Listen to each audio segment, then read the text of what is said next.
Nah, jadi gini. Untuk menjawab ini saya kira banyak variabel ya. Gitu. Ada banyak variabel yang kemudian menentukan bahwa Bu Shirley pantas untuk menjadi pemenang daripada proses pemilihan kepala daerah gubernur Maluku Utara itu. Gitu. Pantas menjadi pemenang. Pantas dia menjadi pemenang gini. Jadi ada banyak indikator ya. Pertama begini, orang bakalan bilang Bu Shirley itu dimenangkan karena dia memanfaatkan isu kejadian di Taliabu itu, ya kan? Di Bobong itu, pelabuhan Bobong kan di Taliabu. Ya kita tidak memungkiri hal itu. Artinya dari aspek politiknya, yes bisa saja bahwa Bu Shirley dimenangkan dengan persoalan itu. Kenapa? Maksudnya orang terempati dengan Bu Shirley yang kemudian hampir saja kondisinya sama dengan suaminya, tetapi kemudian dia diselamatkan. Dan tadi saya bilang Tuhan mempersilahkan dia untuk berjuang bersama dengan masyarakat Maluku Utara itu. Pada akhirnya masyarakat Maluku Utara berempati juga, sepertinya ini Tuhan berkata dan berkehendak lain nih. Sepertinya nih Bu Shirley nih. Nah begitu. Dan orang memilih Bu Shirley dengan indikator kejadian itu, saya kira yes, ada Pak, ada. Dan saya menemukan fakta itu. Saya menyaksikan, saya menyaksikan proses dinamika politik pemilu kada itu dari jarak yang paling dekat, Pak. Saya mencoba untuk berdiskusi dan mencoba untuk mewawancarai masyarakat itu. Misalnya diskusi dengan banyak pihak masyarakat di sana. Mereka mempersaksikan itu, Pak. Mereka mengatakan gitu ya. Ya, Bu Shirley ini mungkin dari peristiwa ini dia diberikan kesempatan oleh Tuhan untuk memimpin Maluku Utara. Oke, secara logik yes, biasa saja. Manusia loh, dia menggunakan perasaan, betul kan?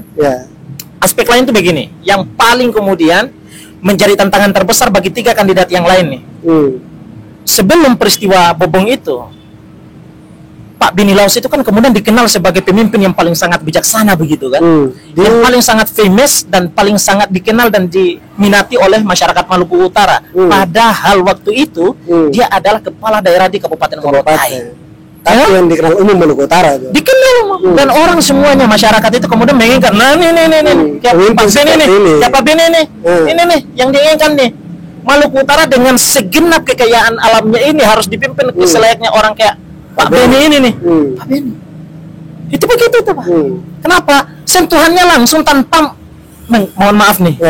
Tanpa memperhatikan latar belakang orang, Pak. Misalnya agamanya ini no, saya tidak menemukan itu. Bahkan justru saya menemukan fakta bahwa banyak sekali Pak Beni kemudian memberikan bantuan-bantuan kepada ini misalnya masjid-masjid gitu ya. Ini jauh sebelum proses pendaftaran itu, jauh sekali. Berarti selama dia menjabat sebagai bupati itu yang berikan bantuan. Ya, betul. Jadi Pak Beni itu sebelum menjadi nih calon nih, itu dia sudah memberikan bantuannya dan orang mengira proses money politik. Bukan proses money politik itu orang itu ketika kemudian dia terdaftar dia terikat dengan regulasi. Gimana ceritanya kita memvonis orang yang belum terikat dengan secara regulasi, kita bilang dia itu kemudian money politics, ya kan? Mustahil, tidak bisa itu. Nah, dia memberikan bantuannya itu tanpa menjanjikan, loh nanti saya maju, nanti pilih ya. Nah, saya tidak ada sepatah kata pun tidak ada.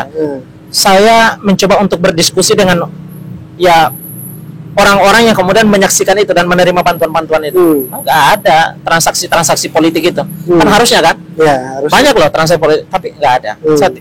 Ini bukan, mohon maaf, ini nanti akan seolah-olah orang pikir saya ini pendukungnya Bu Shirley atau Pak Beni Laos gitu ya kan? Gitu. Tapi tadi sekali lagi di awal kita tekankan, saya tidak terafiliasi secara politik kepada siapapun di antaranya. Jadi murni betul saya menyaksikan itu dari jarak yang begitu dekat gitu. Betapa besar perasaan dan betapa besar harapan masyarakat Maluku Utara itu untuk menginginkan sosok Pak Beni dan kemudian digantikan oleh Bu Shirley itu untuk pemimpin Maluku Utara itu, Pak. Saya menyaksikannya dari jarak yang begitu dekat, Pak. Dan saya merasakan itu, Pak. Jadi kedekatan Pak Beni yang sewaktu masih hidupnya gitu ya, saat dia memimpin Morotai gitu, dengan masyarakat, itu amat sangat disukai, Pak. Dan saya kira kan itu pemimpin seperti itu. Pemimpin seperti itu, karakteristik tipologi pemimpin seperti itulah yang diinginkan oleh bangsa kita hari ini kan.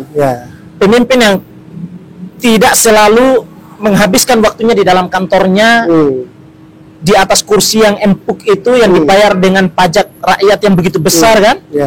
Tidak. Yang diinginkan oleh rakyat itu adalah pemimpin yang paling banyak sentuhannya kepada masyarakat. Saya kira itu. Kenapa?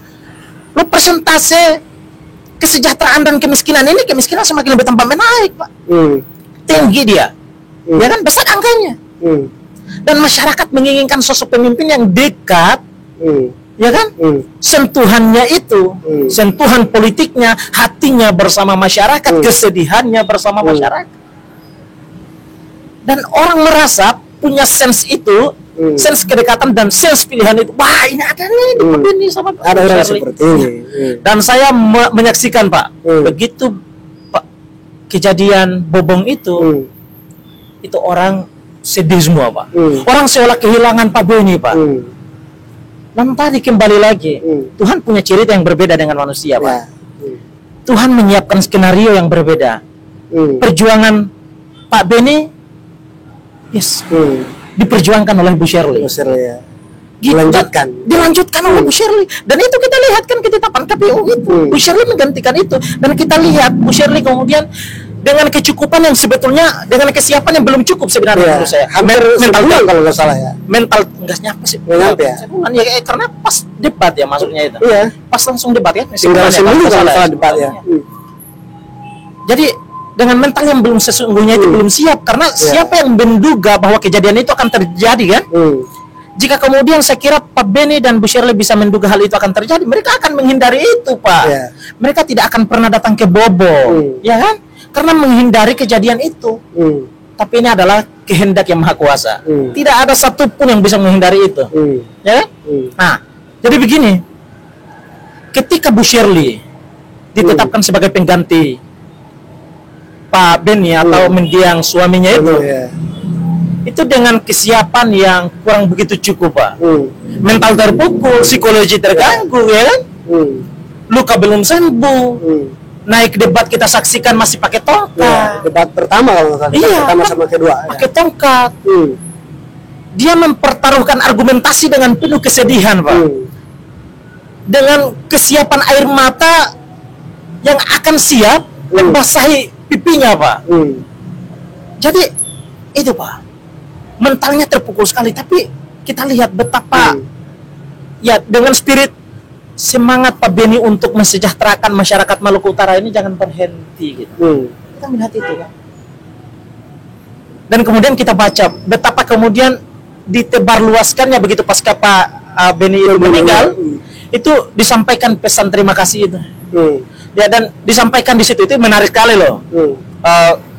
Pesan yang disampaikan itu bahwa kata Pak Beni, cintailah masyarakat itu, rakyat itu sebagaimana air laut, Pak.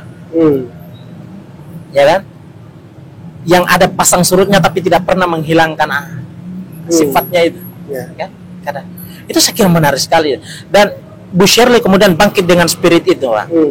Oke, Pak Beni selamat jalan gitu. Ya kan? Tapi semangat tetap masih ada. Semangatmu, keinginanmu untuk mensejahterakan Maluku Utara, membebaskan Maluku Utara dari kungkungan, ya kan?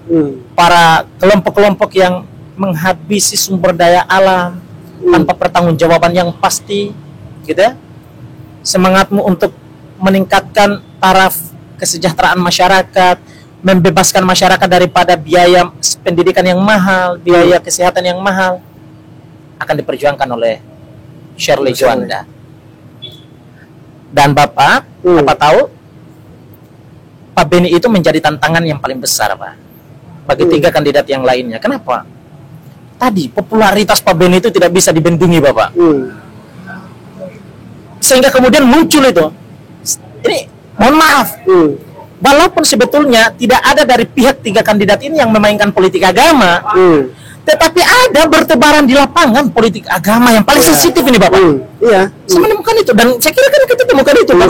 Bertebaran loh. Orang masang-masang status itu untuk mencoba untuk menghadirkan politik itu, memilih berdasarkan keyakinan itu. Berarti suara Bu Shirley murni ya, bukan karena Dan coba lihat, apakah kemudian ada amplop-amplop yang bertebaran dengan mengatasnamakan Bu Sherly? Nggak ada. Dan kita lihat banyak sekali itu, misalnya kampanye terakhirnya yang hadir paling banyak siapa? Ibu-ibu. Dan indikator salah satu yang memenangkan Bu Sherly itu adalah salah satunya adalah jargon-jargon politiknya. Memilih yang cantik. Ya kan? Pengaruh loh. Anak-anak muda sekarang kemudian misalnya milenial nih, pilih yang cantik, cantik ya kan? Siapa tuh pilihan cantik? Kan nggak mungkin si bapak-bapak. Mereka ganteng. Bu Sherly tentunya cantik, berarti disematkan kepada perempuan kan? Bu Sherly. Akhirnya itu masuk dia. Jadinya menjadi ditambah lagi dengan kemudian kreativitas, lagu-lagu yang disebarluaskan. Banyak dimenangkan dari berbagai macam indikator, ya kan? Pendekatan politiknya. Dan itu narasi-narasi yang disampaikan, dan satu hal yang paling amat sangat berbeda, Pak, yakni momentum kampanye itu ada sesuatu yang berbeda, Pak, dari Bu Sherly dan 3 kandidat yang lainnya. Bu Sherly dan Pak Benny itu ya, mereka hadir di tengah masyarakat itu dengan cara dan gaya yang berbeda, Pak. Apa itu misalnya begini? Ini pas kampanye Akbar tuh. Pas kampanye dari 1 sampai terakhir yang di Bobong itu, kita bisa saksikan gitu ya. Walaupun orang bilang itu pencitraan, tapi kita nggak bisa gitu loh. Nggak bisa ente menghindari politik daripada proses pencitraan itu.